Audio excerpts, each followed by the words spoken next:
7 macam perkara yang merusak akidah dan keimanan, merusak amal perbuatan yang sudah kita kerjakan, merusak sendi-sendi kehidupan sosial, pendek kata merusak segala hal di dalam kehidupan kita.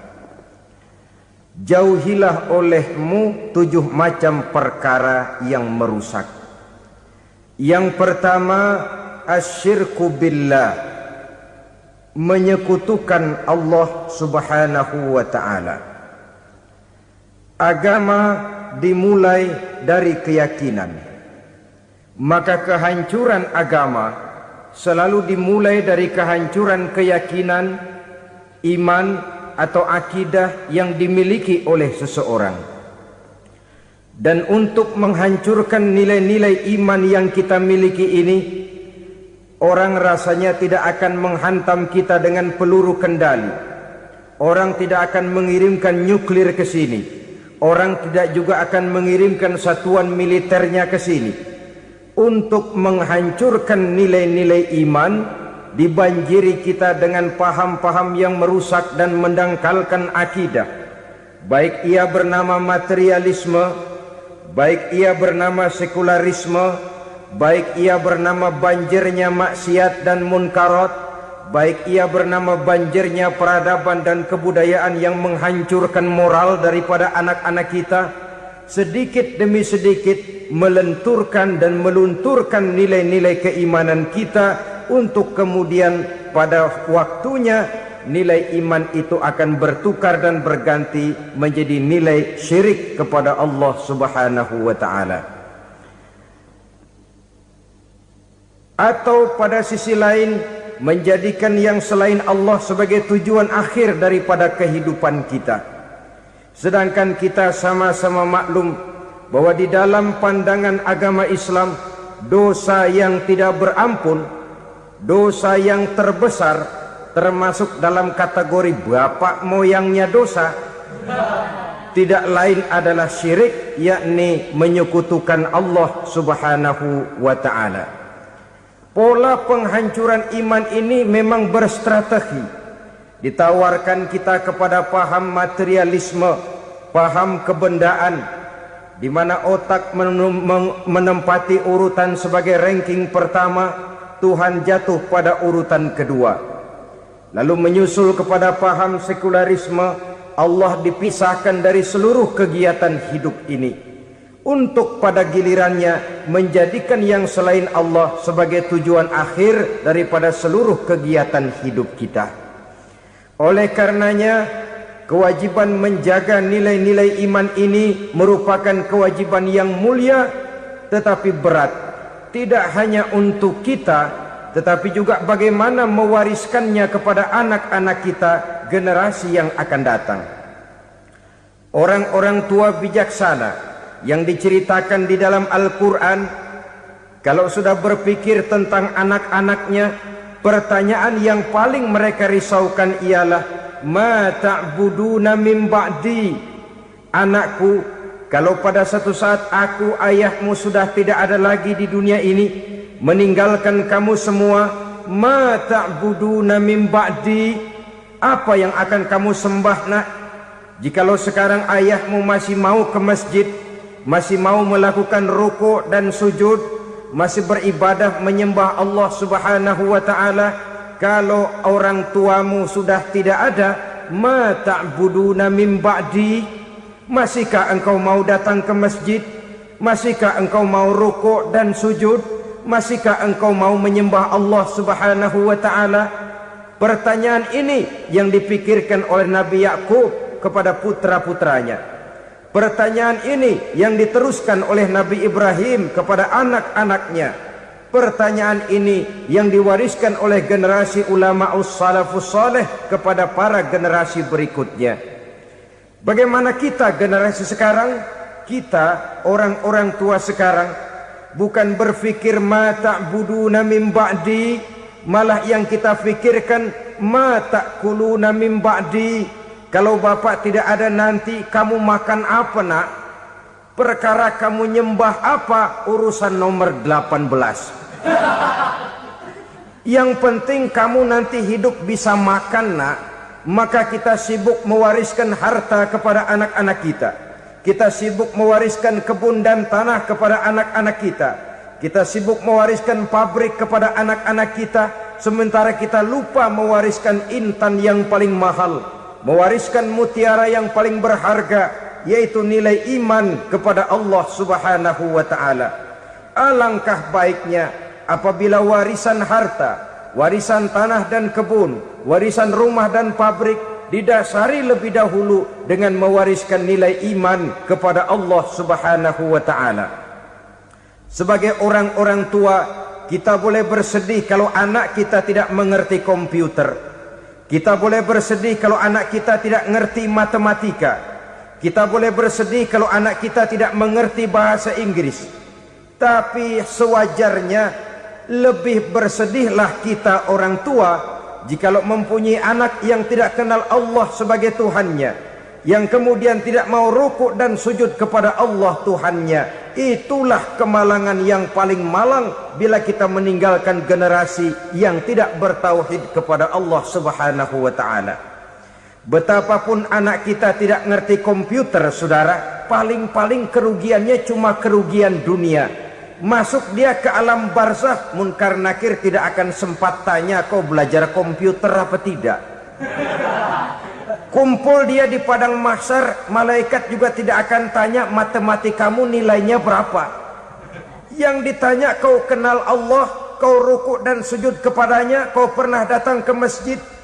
Oleh karena itu sekali lagi, menjaga nilai iman tidak hanya untuk kita, tetapi juga mewariskannya kepada anak-anak kita, generasi yang akan datang. Sungguh kemalangan yang paling besar apabila kita meninggalkan anak-anak kita. Mereka kita tinggalkan lemah ekonominya, itu tidak baik. Mereka kita tinggalkan lemah otaknya, itu pun akan membuat mereka tertinggal oleh yang lain. Tapi yang paling celaka, jikalau kita tinggalkan mereka dalam kondisi lemah imannya, rapuh akidahnya, tidak baik dan tidak betul keyakinan hidupnya. Oleh karena itu Nabi berpesan, jauhilah 7 perkara yang merusak. Yang pertama, syirik kepada Allah Subhanahu wa ta'ala. Menyekutukan Allah baik dalam ucapan, dalam keyakinan ataupun dalam perbuatan. Ini perkara pertama yang termasuk 7 perusak besar di dalam kehidupan. Kalau sudah jatuh kita ke lembah syirik, bagaimanapun banyak kebaikan yang kita kerjakan, berjiwa sosial, bertangan pemurah, gemar menolong orang lain, kalau memang dasarnya syirik, maka seluruh kebaikan kita akan hancur, tidak akan ada nilainya dalam pandangan Allah Subhanahu wa ta'ala. Dalam pandangan manusia mungkin kita dicatat sebagai orang sosial, gemar menolong orang lain, tidak berpangku tangan melihat orang yang mendapat kesulitan. Tapi oleh karena dasarnya syirik, dasarnya tidak mentauhidkan Allah, maka seluruh nilai kebaikan yang kita kerjakan tidak akan ada nilainya dalam pandangan Allah Subhanahu wa ta'ala. Maka jagalah iman kita, jangan sampai dihinggapi penyakit syirik yang bagaimana kecilnya sekalipun. Sekali lagi, baik syirik dalam bentuk ucapan, syirik dalam bentuk keyakinan, sampai kepada syirik dalam bentuk perbuatan, kita berhindar kepada sifat-sifat yang sedemikian itu. Karena apa? Dalam satu ayat Quran Allah Subhanahu wa ta'ala menjelaskan, innallaha la yaghfiru ayyushraka bih wa yaghfiru ma duna dzalika liman yasha.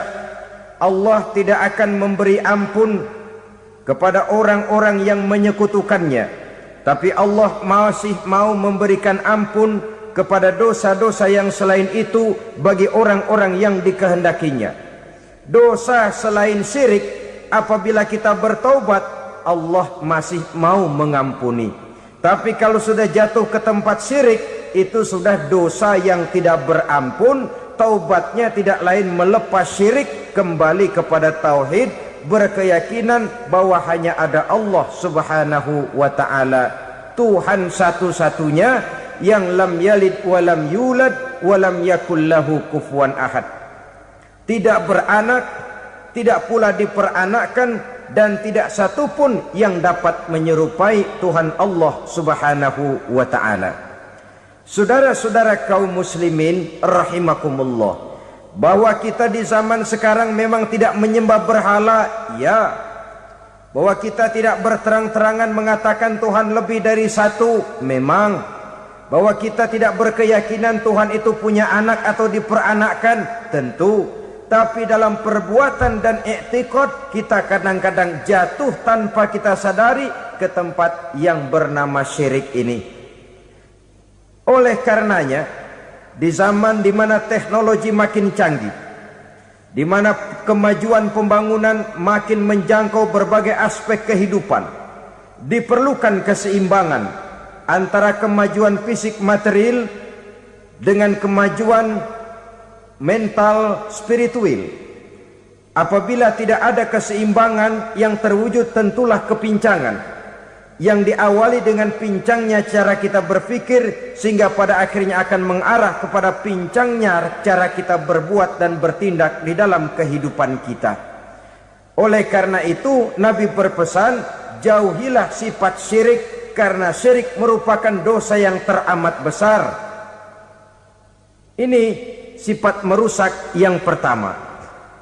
Yang kedua kata Nabi, wasihra, jauhilah sihir.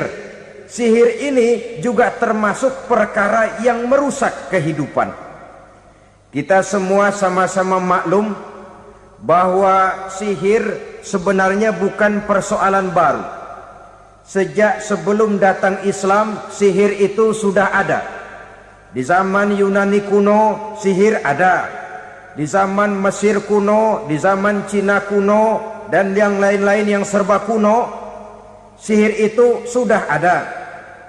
Bahkan para nabi pun, para rasul yang diutus oleh Allah Subhanahu wa ta'ala, senantiasa berhadapan dengan ahli-ahli sihir untuk menguji kebenaran dari misi yang mereka bawa.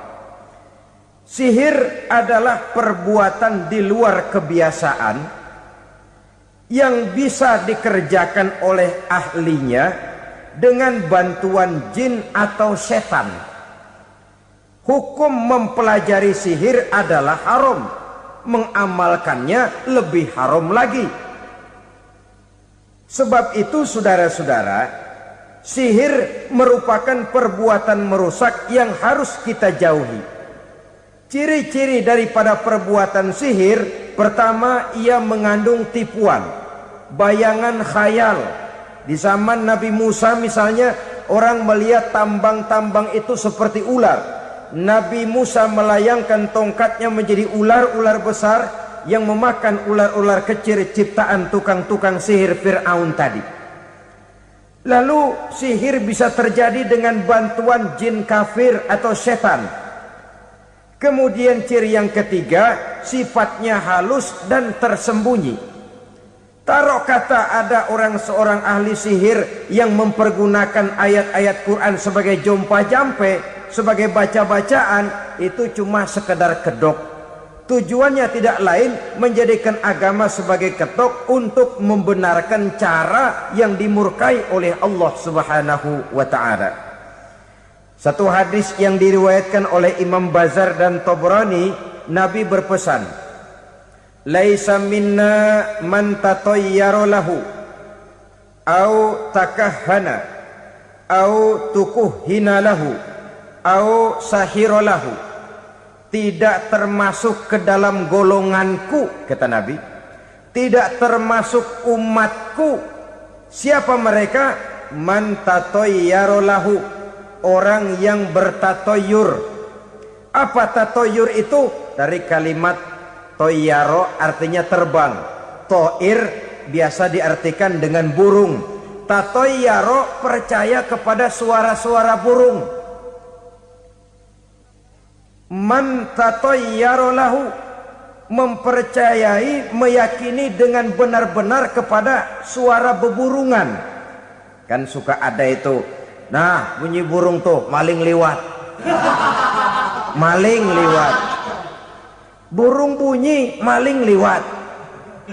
Itu termasuk tatoyaro lahu, percaya kepada suara burung. Kan aneh kalau suara orang nggak dipercaya, suara burung malah dipercaya. Ada ustadz ceramah, kiai ngaji, nggak mau didengerin, burung dengerin bener.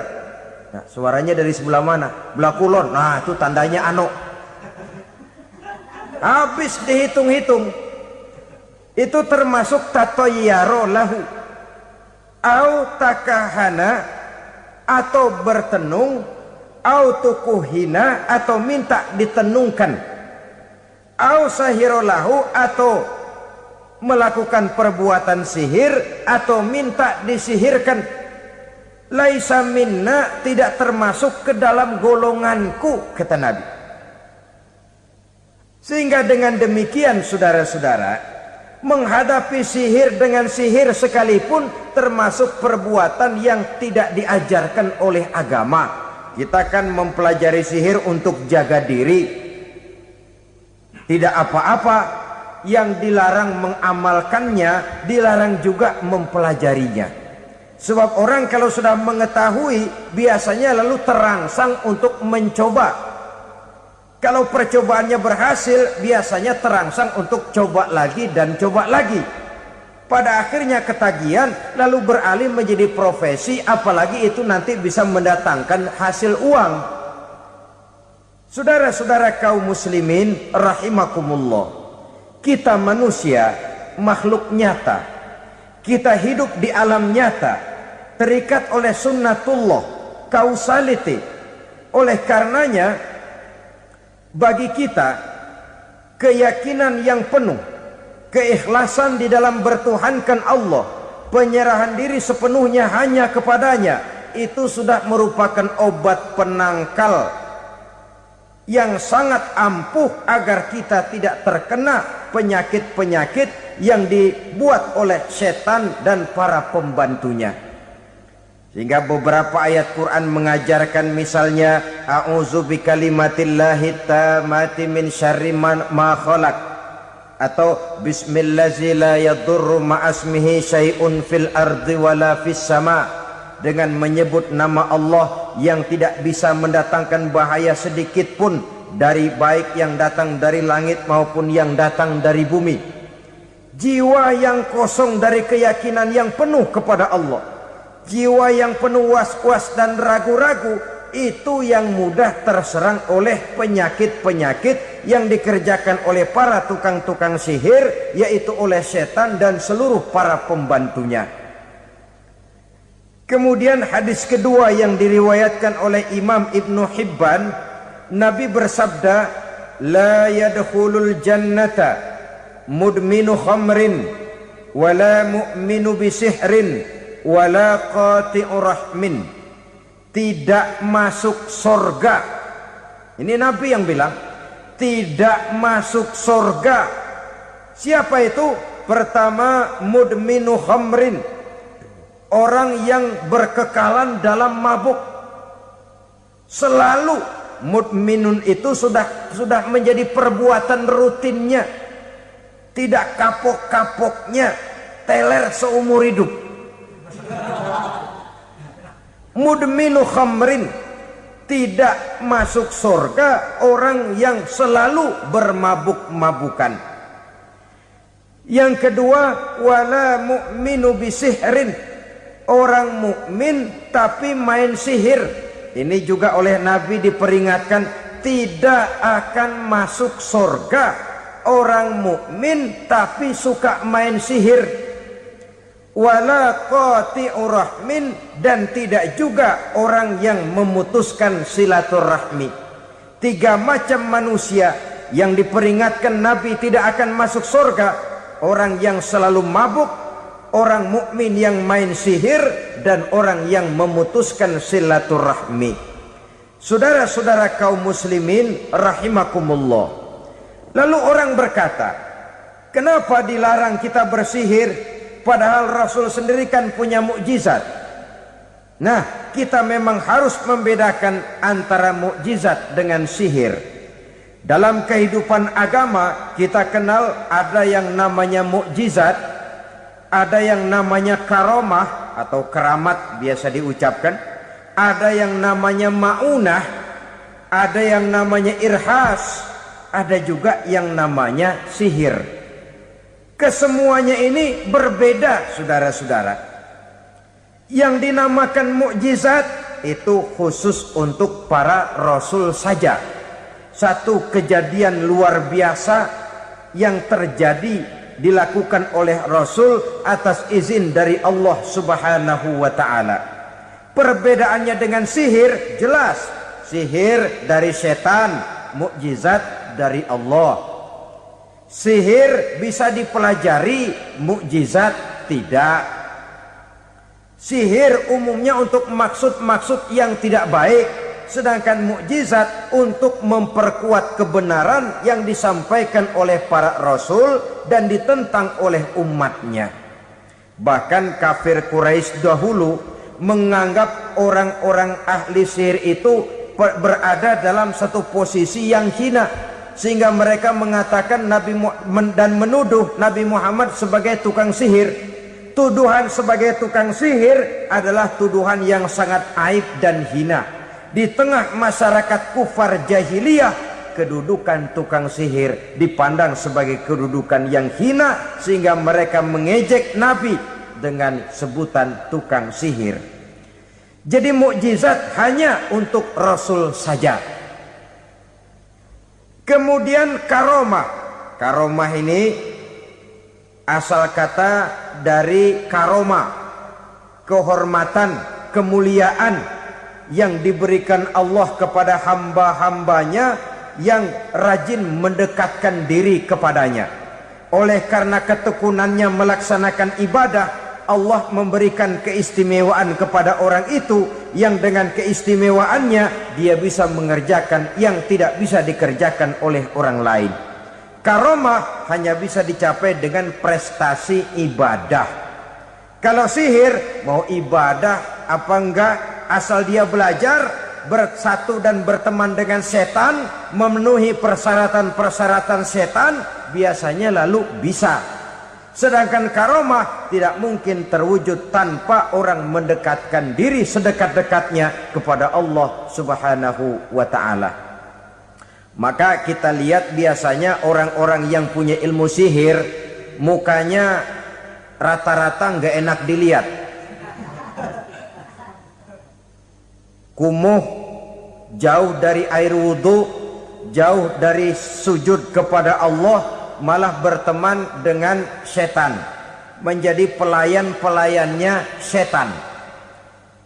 Saudara-saudara, adapun maunah, keistimewaan yang diberikan Allah kepada hamba-hambanya yang belum sampai kepada tingkat wali, tapi orang itu lebih banyak kebaikannya daripada kesalahannya. Umpamanya, saudara jalan bertiga di pinggir jalan, saudara ada pada posisi di tengah, lalu bertiga ini ketabrak mobil. Menurut perhitungan saudara mati lebih dahulu, tapi terjadi hal yang aneh, dua teman saudara mati, saudara malah cuma luka dan lecet sedikit saja. Apa itu? Kalau kita lebih banyak kebaikannya daripada kesalahannya, itu yang dinamakan maunah, pertolongan yang diberikan Allah kepada hamba-hambanya yang lebih banyak kebaikannya daripada kesalahannya.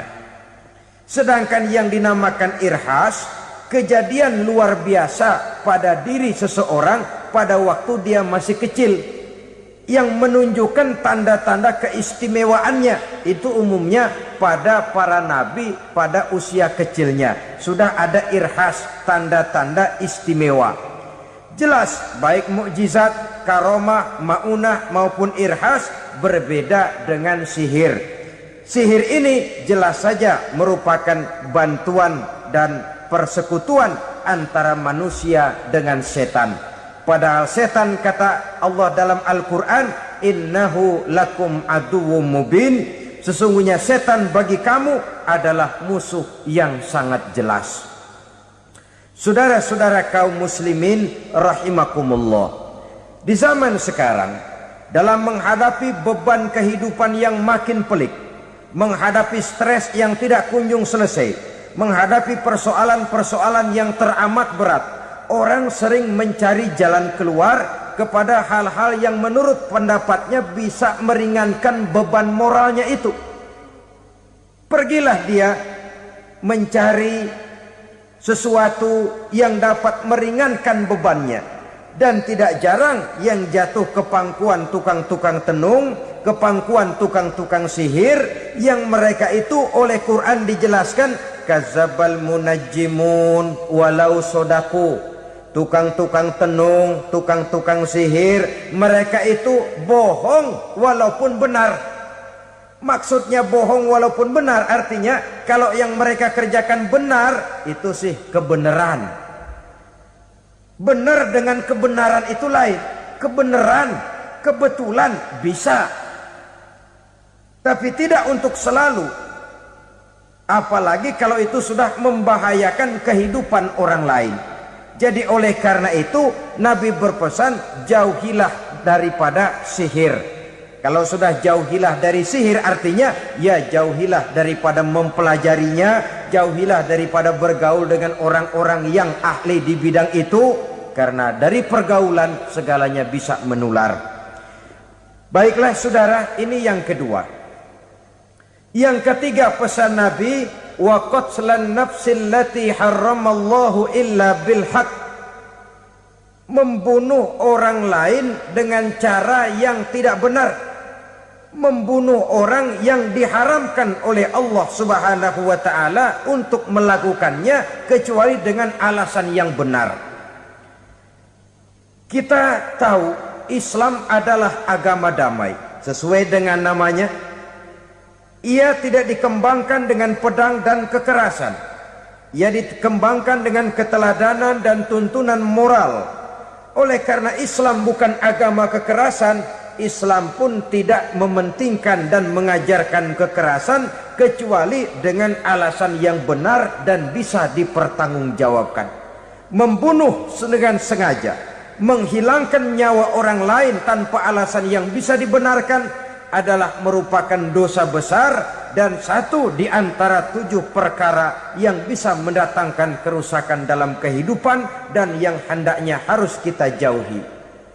Saudara-saudara kaum muslimin rahimakumullah, beberapa waktu yang lalu di sebuah kota kecil yang indah bernama New Auckland. Saudara tahu New Auckland? Itu dari Gunung Kidul masih ngidul lagi. Pernah diadakan satu seminar yang membicarakan bagaimana menyelamatkan masyarakat manusia dari bahaya Perang Dunia Ketiga. Diperkirakan kalau terjadi Perang Dunia Ketiga, manusia tidak akan tersisa.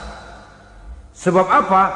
Pada waktu itu cadangan nuklir yang dimiliki oleh bersama Amerika dan Rusia konon sudah sanggup memusnahkan 6 miliar manusia pada saat jumlah manusia baru 5 miliar. Jadi kelebihan nuklir dunia ini. Kalau terjadi Perang Dunia Ketiga, sulit manusia untuk tersisa.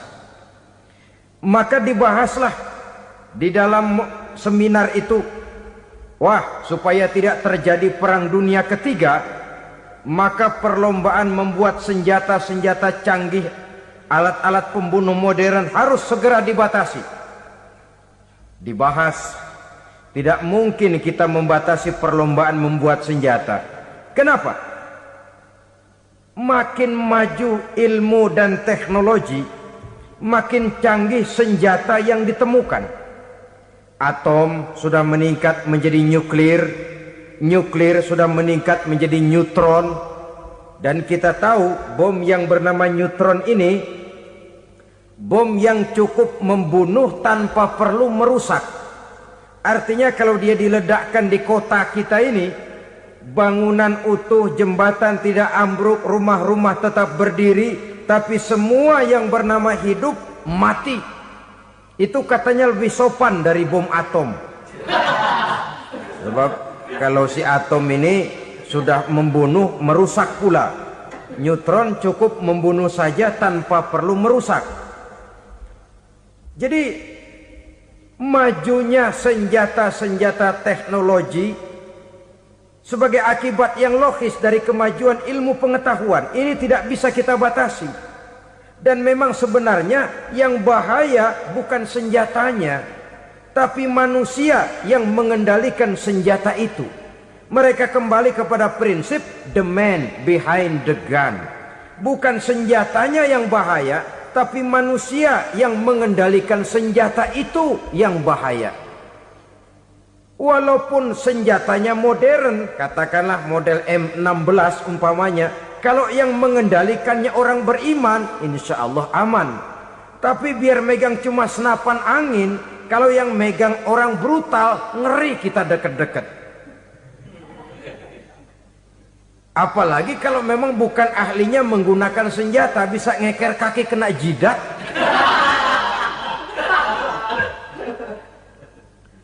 Mereka kembali kepada prinsip lama yang tetap baru.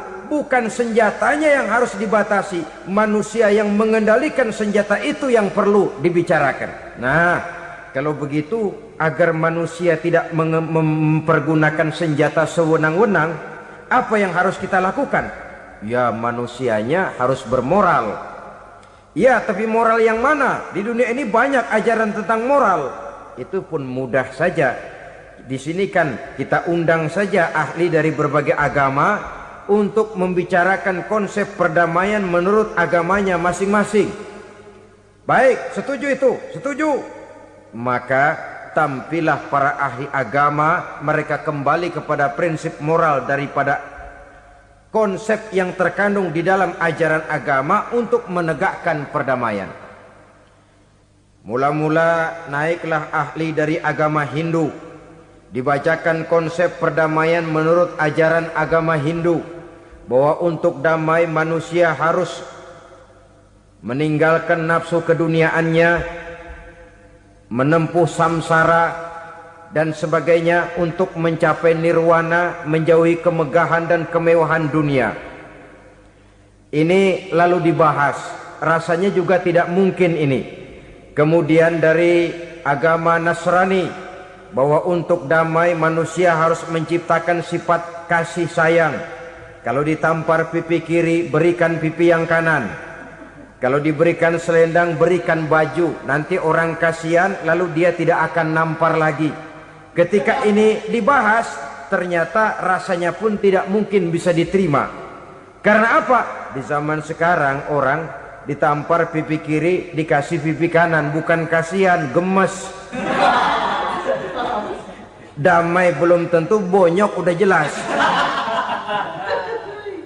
Lalu ketika dibacakan konsep perdamaian menurut Quran, di mana disampaikan ayat wa jazaa'u sayyi'atin sayyi'atun misluha faman afa wa aslaha fa ajruhu 'ala Allah. Balasan terhadap satu kejahatan adalah kejahatan yang seimbang. Tetapi barang siapa yang memberi maaf dan mencari jalan damai, itulah yang terbaik dan akan mendapat pahala dari Allah Subhanahu wa ta'ala. Kamu tidak salah ditampar pipi kirimu, tampar lagi pipi kirinya sekeras dia menampar pipi kirimu. Nanti orang tidak mau menampar kita karena dia tahu kalau dia tampar kita, dia akan menderita tamparan sekeras dia menampar kita. Akan terjadilah prinsip saling hormat menghormati, tidak saling ganggu, tidak saling usil, tidak saling jahil. Atas dasar ini perdamaian bisa ditegakkan. Mereka bisa menerima konsep ini, tapi kemudian seminar ditutup tanpa satu keputusan resmi. Kenapa? Terus terang mereka kagum dengan konsep Islam, tapi sentimen lama terhadap nilai-nilai Islam telah menutup mata mereka untuk menerima kebenaran dari ajaran Al-Quranul Karim. Saudara-saudara kaum muslimin rahimakumullah, kembali kita kepada persoalan pokok. Roh adalah dari Allah. Dia akan kembali kepada Allah, milik mutlak dari Allah. Tidak pantas kita merampasnya dari orang lain. Tidak wajar kita menghilangkannya tanpa alasan yang dibenarkan oleh agama.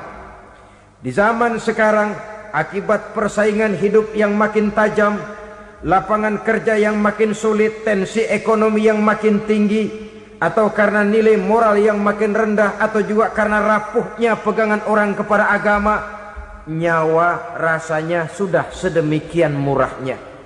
Berbagai kasus membuat berdiri bulu roma kita. Ada mayit, ada manusia dipotong 6, dicincang macam kambing. Ada yang dipotong 5, ada yang dipotong 13, dikardusin, dibuang ke tempat sampah. Inna lillahi wa inna ilaihi raji'un. Gejala apa ini? Kanibalisme. Manusia sudah demikian sadisnya, manusia sudah sedemikian buasnya, sehingga sesama manusia diperlakukan seperti hewan. Padahal hewan sendiri belum pernah macan makan macan, bagaimanapun buasnya macan. Belum pernah serigala memakan serigala, bagaimanapun brutalnya serigala. Tetapi manusia makan manusia di zaman sekarang kadang jadi kenyataan dalam kehidupan kita. Kadang persoalannya remeh saja. Soal uang 200 perak, pisau bicara, nyawa melayang. Soal rokok sebatang, celurit bicara, nyawa melayang.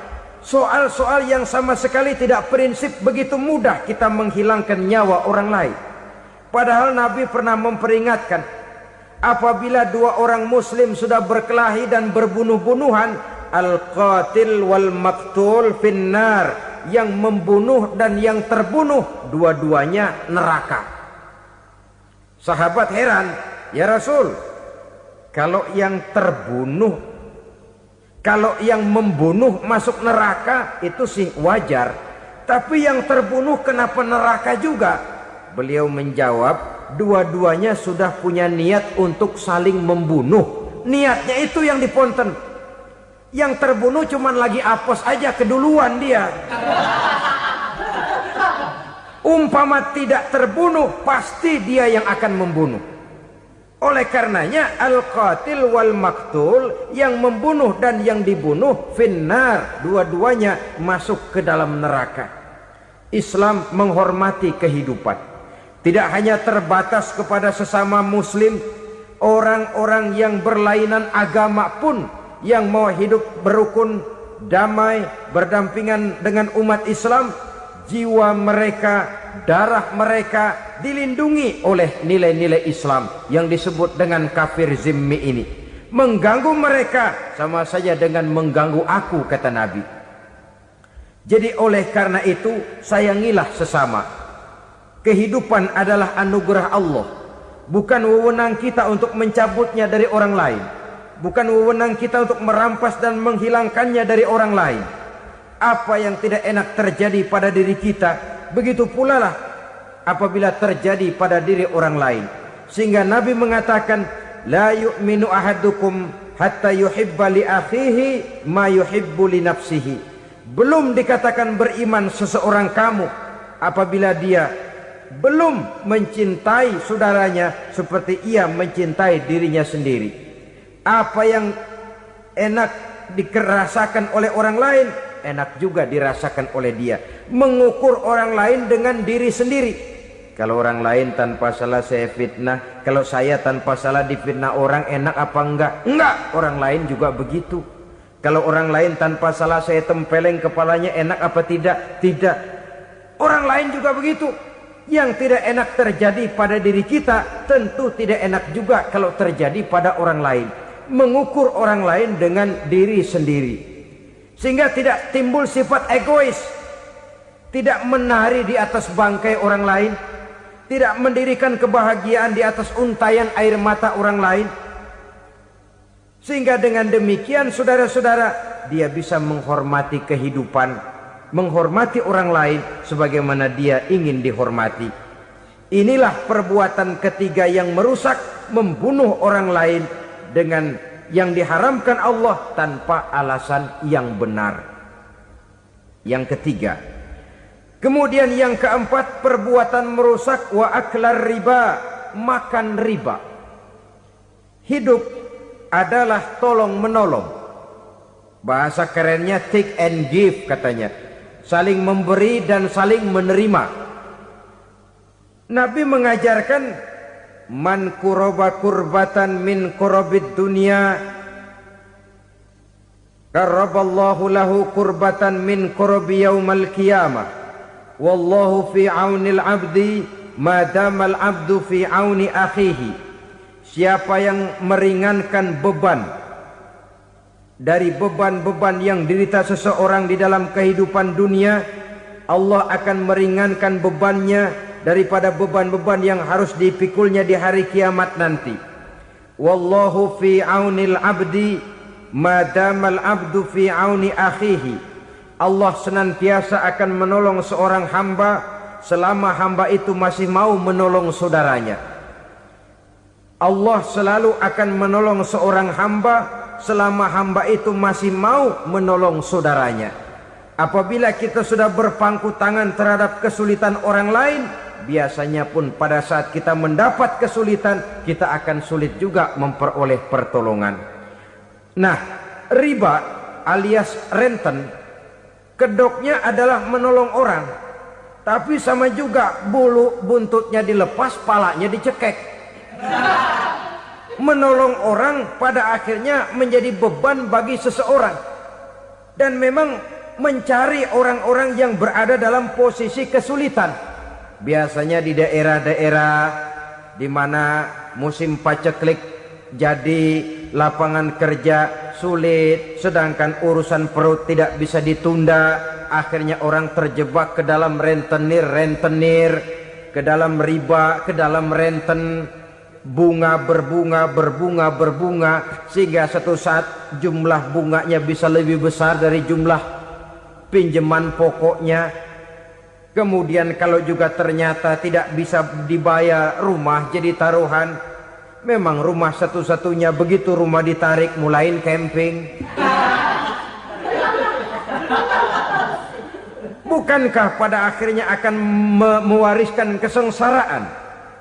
Oleh karena itu, kepada kita berusahalah jangan berhubungan dengan rentenir, jangan makan renten dan riba. Kepada mereka yang melaksanakan riba, walaupun mendatangkan keuntungan materi, tapi percayalah harta yang didapat dengan jalan riba tidak akan membawa keberkahan. Manakala tidak membawa keberkahan, dia tidak akan mendatangkan ketenangan di dalam kehidupan kita. Oleh karenanya, memakan harta riba termasuk perbuatan yang merusak sendi-sendi kehidupan sosial, merusak kehidupan orang lain, merusak kehidupan masyarakat, tetangga, pergaulan, dan sebagainya. Yang kelima, wa akla malil yatim, memakan harta anak yatim dengan cara yang zalim. Nih, memang lezat. Anak yatim itu nggak tahu urusan apa-apa. Kita diamanahkan untuk mengurusinya. Kadang-kadang dibentuklah panitia penyantunan yatim piatu. Yatimnya mah tetap kelaparan, panitianya yang pada gendut.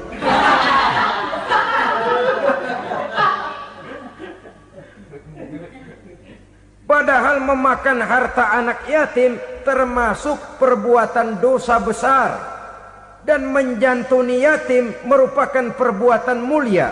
Nabi mengatakan, ana wa kafilul yatim kahataini yaumal qiyamah.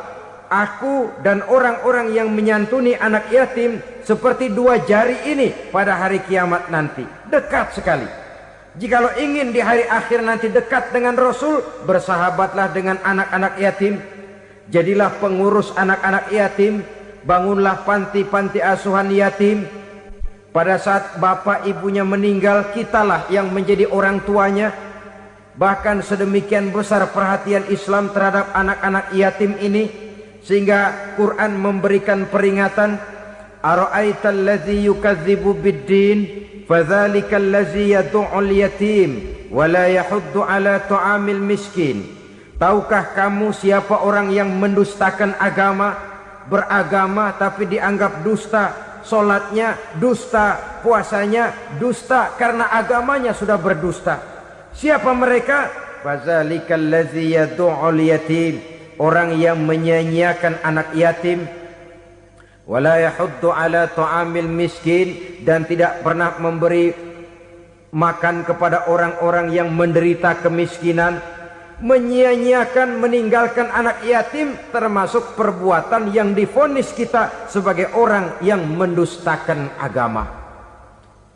Saudara-saudara kaum muslimin rahimakumullah, maka sangat dicela mengeksploitir anak-anak yatim, menjadikan mereka sebagai kedok untuk mencari kekayaan pribadi. Tetapi jikalau ikhlas, ganjarannya sangat besar, nilai pahalanya sangat besar. Menyantuni yatim tidak hanya setahun sekali. Kalau Muharram pakai istilah lebaran yatim, dibentuklah panitia, diberilah beras, uang 4-5 ribu rupiah, alhamdulillah. Tapi jangan lupa, si yatim tidak hidup cuma satu hari. Dia tidak hidup cuma di bulan Muharram saja, dia hidup 12 bulan dalam setahun. Sebagaimana anak-anak yang lain, dia juga berhak punya masa depan. Dia juga berhak menikmati bangku sekolah. Dia berhak mengenyam arti dan makna pendidikan. Dia berhak membekali diri dengan ilmu dan pengetahuan, seperti halnya anak-anak yang lain. Maka kita yang diberikan keluasan oleh Allah, ingatlah itu, bersahabatlah dengan anak-anak yatim, santuni mereka. Perkara setahun sekali di bulan Muharram, alhamdulillah, itu bagus, bin Thayyib alias baik.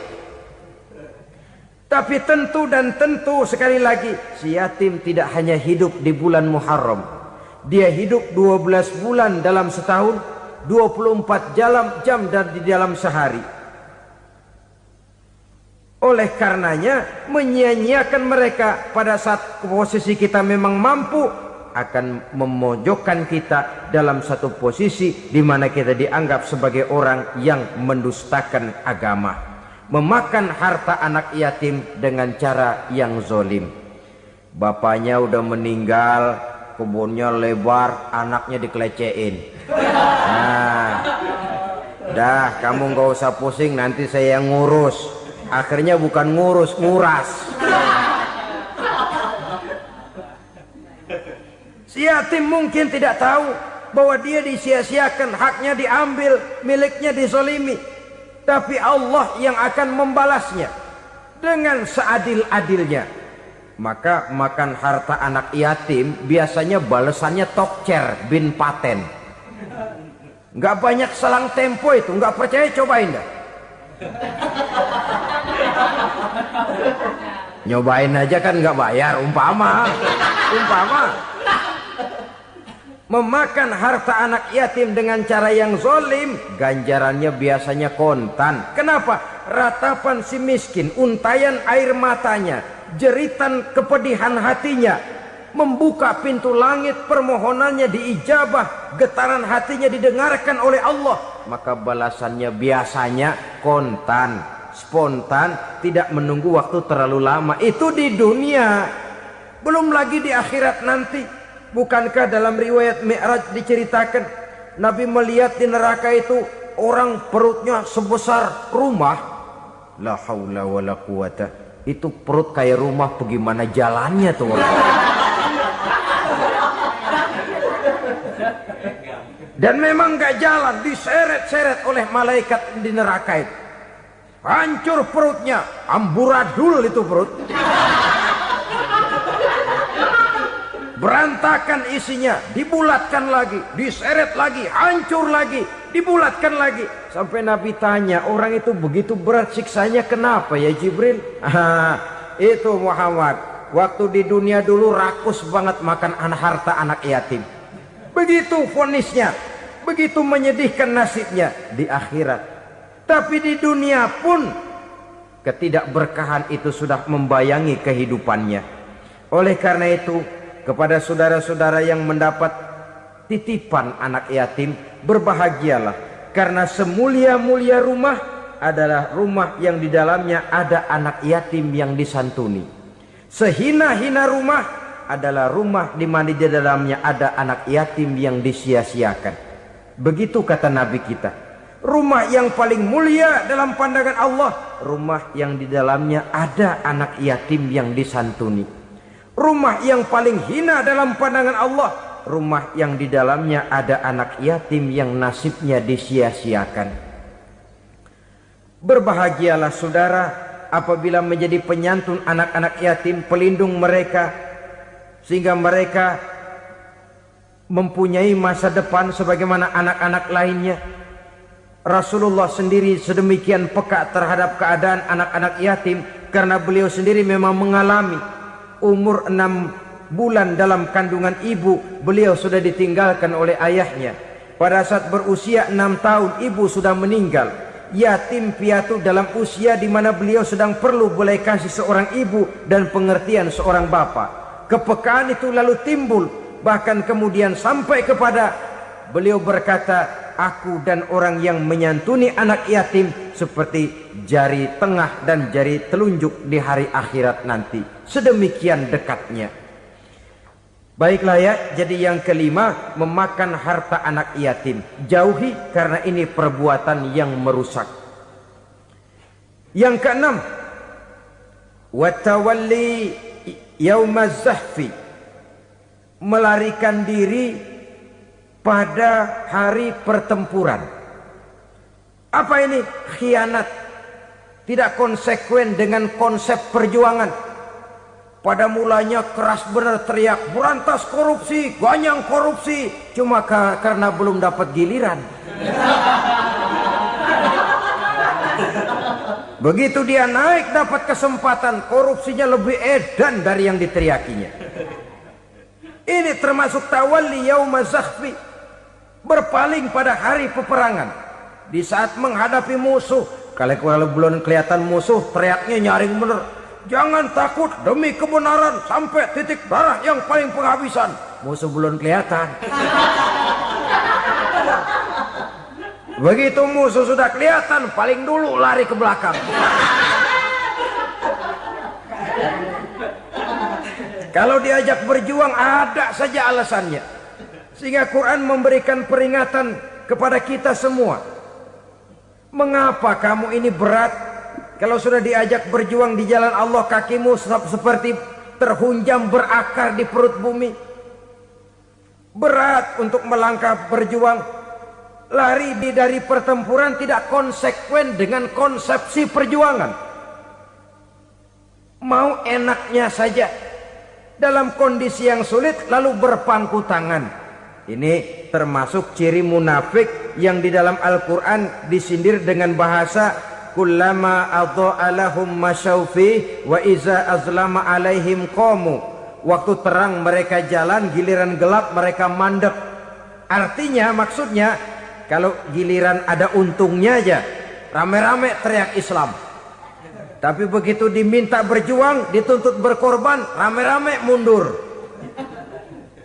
Waktu dilihat di Islam ada untungnya, rame-rame teriak Islam. Pak, saya Islam banget, Pak. KTP saya Islam, Pak. Pokoknya Islam banget dah. Tapi ketika diminta berjuang, dituntut sedikit berkorban, rame-rame mengundurkan diri. Tahun 65 PKI berontak. Waduh, waktu itu jadi orang Islam untung itu. Nggak dikejar-kejar, aman. Masjid rame, mobil-mobil mewah parkir di depan musola dan masjid. Kenapa? Waktu itu asal udah ke masjid aman. Islam selamat, untung. Tapi begitu keadaan aman, yang parkir di musola sepeda butut melulu.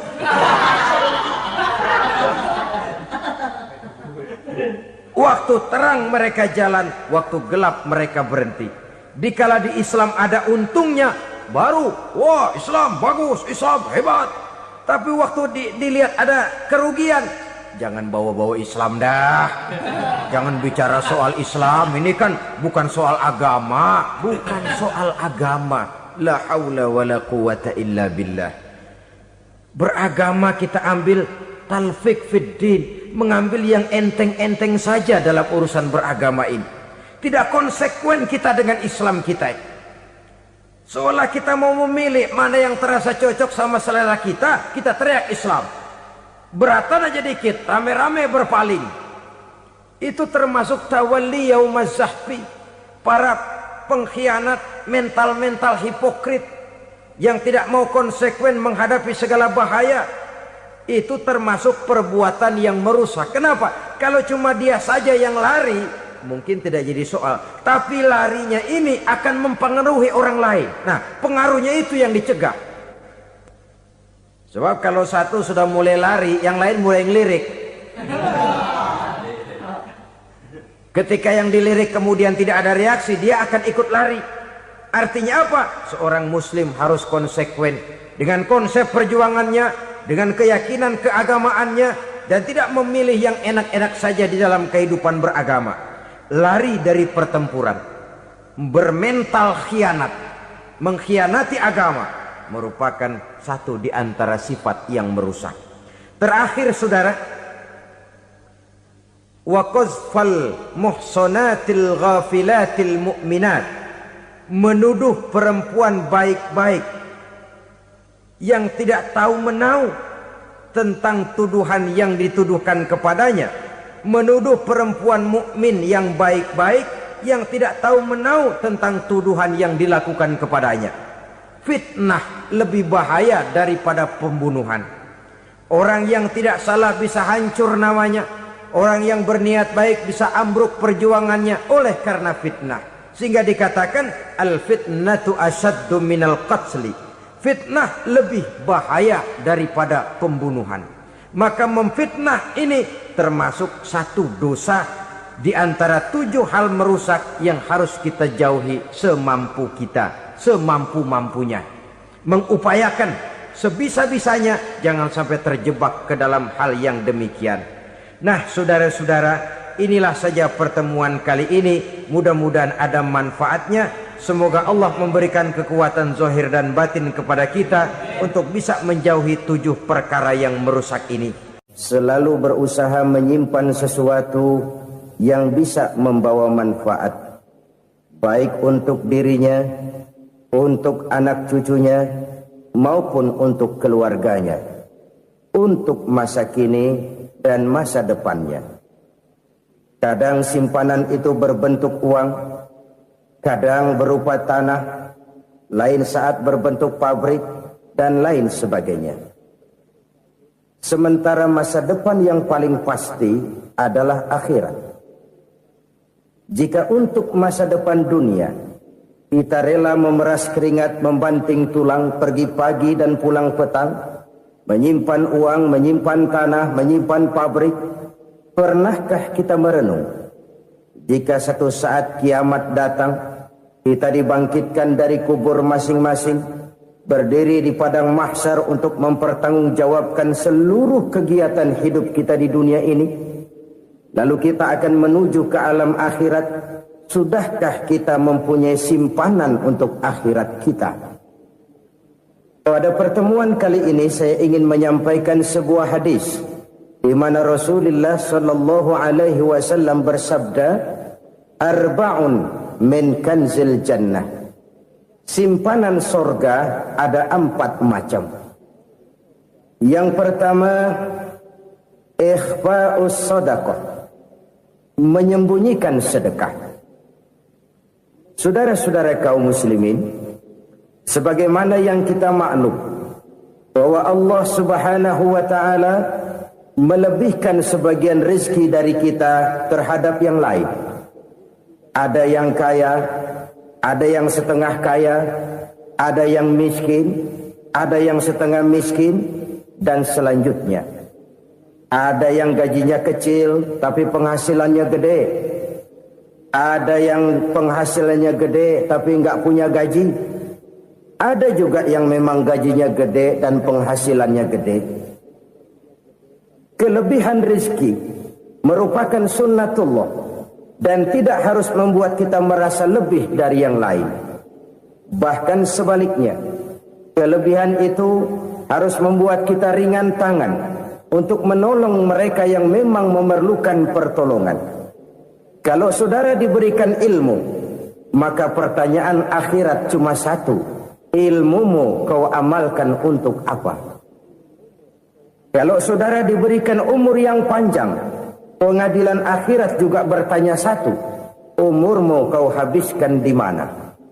Tapi kalau saudara diberikan harta, pengadilan akhirat akan bertanya 2, hartamu kau dapat dari mana, kau belanjakan kemana. Dari mananya ditanya, dan kemananya juga ditanya. Oleh karena kita akan dimintakan pertanggungan jawab, maka amanah yang bernama harta ini harus kita gunakan dengan sebaik-baiknya. Ada penggunaan yang merupakan kewajiban, itu zakat namanya. Ada penggunaan yang sewaktu-waktu, itu infak namanya. Ada yang lebih sewaktu-waktu lagi, dan itu sedekah namanya. Zakat dia terikat oleh haul dan nisab, oleh putaran batas waktu dan ukuran dari harta itu sendiri. Sedangkan infak terikat oleh situasi dan kondisi perekonomian seseorang. Sedangkan sedekah tidak terikat dengan apapun. Dalam kondisi seperti apapun kita bisa melakukan sedekah dengan yang terkecil sekalipun. Sampai-sampai Rasulullah SAW mengajarkan, la tahkiranna minal ma'rufi syai'an walau an talqa akhaka biwajhin talik. Atau ada hadis, tabassumuka fi wajhi akhika laka sedekah. Senyumanmu kepada temanmu adalah sedekah. Jadi untuk melakukan sedekah tidak harus dalam berbentuk uang. Dengan ilmu kita bisa sedekah, dengan tenaga kita bisa bersedekah, dengan pikiran kita bisa bersedekah, bahkan senyum kepada teman itu pun sedekah. Jadi kalau sedekah dengan uang memang belum punya uang, nyengir aja banyakin. Itu asal pada tempatnya, jangan lalu ketemu tiang listrik cengengesan. Tentu tidak pada tempatnya dan tidak wajar. Nah, sedekah yang paling dicintai Allah adalah sedekah yang disembunyikan. Artinya jauh dari sifat riya. Kan kadang-kadang ada orang sedekah itu disebutkan namanya. Apa tidak bagus? Kalau memang niatnya ikhlas, ya bagus-bagus saja. Untuk memberikan sugesti kepada yang lain. Di Fulan bin Fulan nyumbang sekian, diumumkan. Boleh kalau niatnya untuk memberikan rangsangan kepada yang lain supaya dia menyumbang lebih besar dari orang tadi. Tapi kalau itu mendatangkan riya, maka sedekah yang paling dicintai Allah adalah sedekah yang disembunyikan. Tangan kiri saja tidak tahu apa yang diberikan oleh tangan kanan. Sedekah yang dilakukan dengan ikhlas akan merupakan perbendaharaan surga, tersembunyi dari pandangan orang lain, tidak seorang pun tahu. Karena memang sikap yang baik adalah melupakan kebaikan dan mengingat kesalahan. Itu salah satu ciri orang bahagia. Orang yang selalu mengingat kesalahannya dan berusaha melupakan segala kebaikannya. Kalau dia akan berada kebaikan, dia tidak bisa ikut, dia merasa rugi karena dia merasa belum pernah berbuat baik. Tapi kalau akan melakukan kesalahan baru, dia ingat kesalahan yang sudah-sudah, sehingga terhalang baginya untuk melakukan satu kesalahan baru. Demikianlah saudara-saudara, bahwa Allah melebihkan rizki sebagian kita dari yang lain, agar terjadi tolong-menolong dalam kehidupan ini. Jadi kesenjangan yang nature, kesenjangan yang alami, itu sunnatullah. Ada yang kaya, ada yang miskin, ada yang kelas menengah.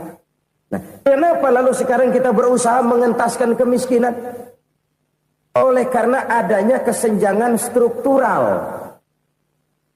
Kalau yang kaya bisa semakin kaya, kenapa yang miskin tidak bisa naik jadi ikut sedikit kaya? Sebab pada dasarnya Islam adalah agama yang sejak turunnya sudah berupaya memerangi kemiskinan.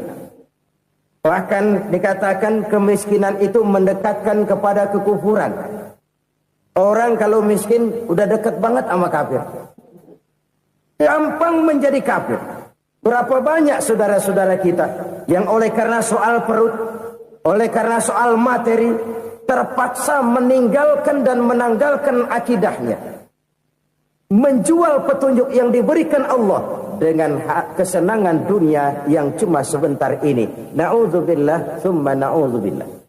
Jadi makin kita sembunyikan satu sedekah, semakin banyak perbendaharaan kita di surga.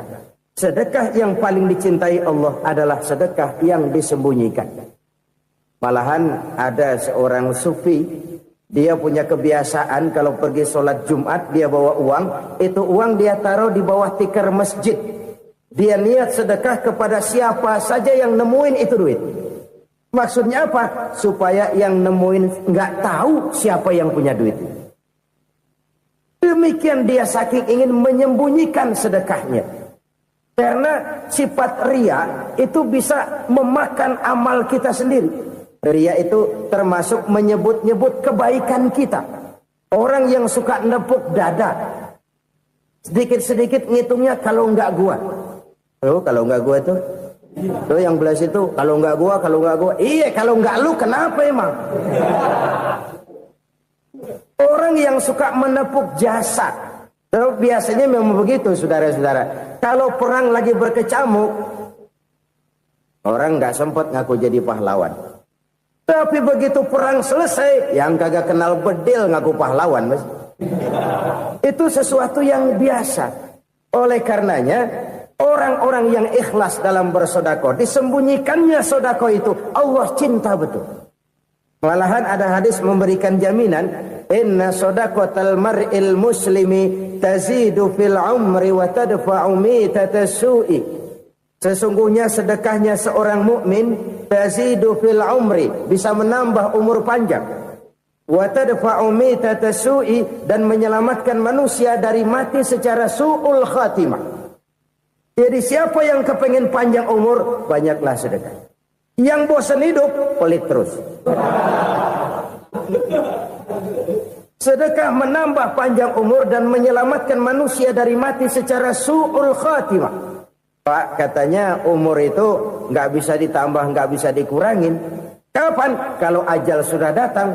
Wa idza jaa ajaluhum la yastakhiruna sa'atan wa la yastakdimun. Kalau ajal datang tidak bisa dimajukan, tidak bisa dimundurkan. Itu kalau ajal sudah datang. Tidak bisa lagi umur ditambah dikurangi, sudah datang. Tapi kalau belum datang, itu kan haknya Allah. Mau ditambah, mau dikurangi, hak prerogatif Allah. Sebagai pencipta manusia,